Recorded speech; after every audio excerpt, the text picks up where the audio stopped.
What's up guys, it's Darius, and today I wanted to do a little bit of a fun video for Final Fantasy 15 pertaining to some future DLC we'll be getting. Particularly, I wanted to go over the top 5 things episode Prompto needs for it to be great. Now this list is solely things I find they must implement to feel like a complete and warranted piece of DLC to play. However, I hope you enjoy the video and let me know your list down below.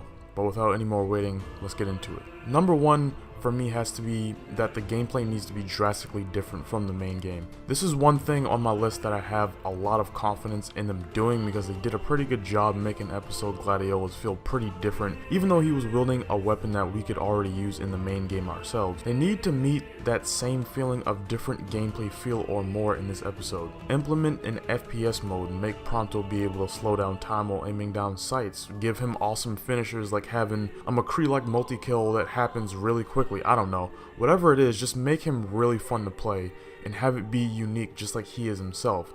It's going to be fun to be able to play as Prompto, but only if you go all out in every aspect of how you play him.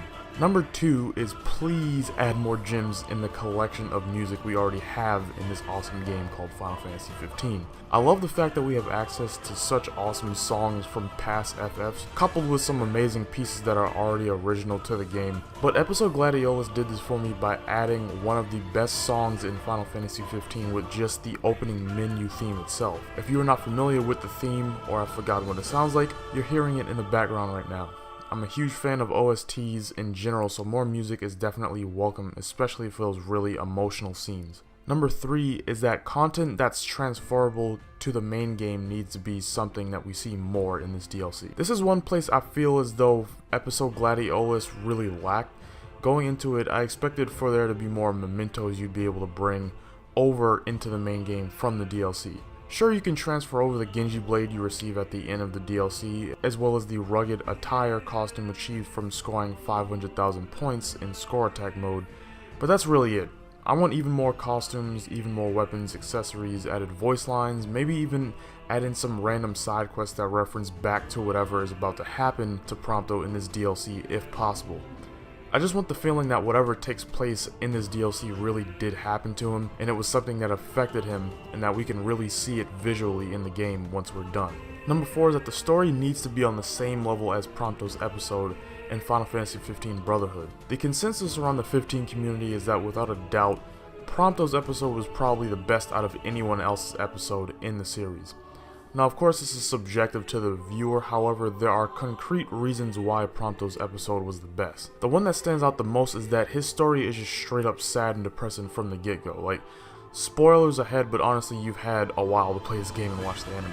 If you didn't know, Prompto is not human. He's actually a product of experiments the Niflheim Empire were conducting when producing MTs out of demons. They also were documented infecting infants with the power of the demons in order to help increase the demon count, to in turn help power more MTs. It's why in Brotherhood all the way up into the game you see him wearing a scarf and a wristband around his arm because he's trying to hide his code that he was given before he escaped as a really young kid. It's also found out that Versatile, this guy that we barely get to see in the game, is his biological father due to him heading these experiments, and there are some theories floating around about Naga being Prompto's mother because of certain dialogue she says during the trial of Rama where he's taken while you're in the dungeon. She asks, "Where is he?"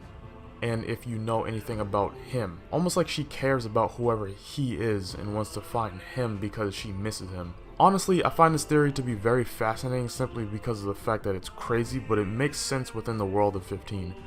But you can see why we need this episode to be great. Prompto just has so much going on with his background, and that's what Prompto's episode in Brotherhood did best. It shows us the past of what he dealt with.